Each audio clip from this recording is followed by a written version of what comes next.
लता मंगेशकर ने पीएम मोदी से रक्षाबंधन पर मांगा था ये वादा, पीएम ने पूरा किया।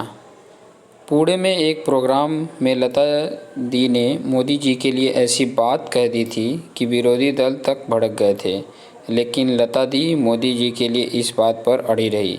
ऐसा था उनका स्नेह और विश्वास।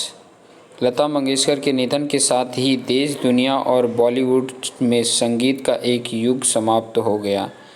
अपनी सुरीली आवाज़ से अपनी फैंस को ऐसी सौगात दी थी जिसे दुनिया से कभी मिटाया नहीं जा सकता।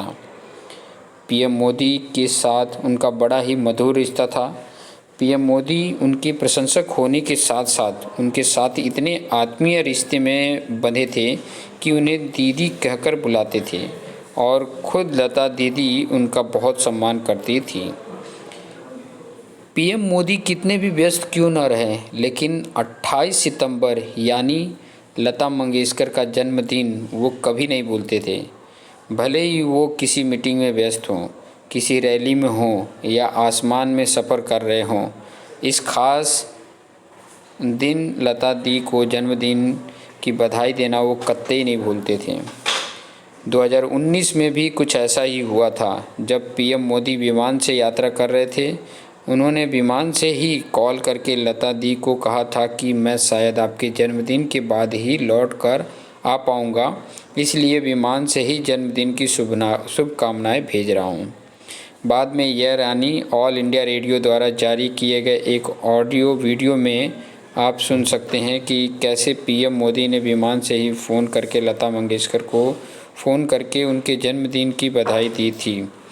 इस वीडियो की शुरुआत होती है खुद पीएम मोदी जी के आवाज़ से। वो कहते हैं, लता दीदी प्रणाम, मैं नरेंद्र मोदी बोल रहा हूँ। लता दीदी कहती हैं, धन्यवाद।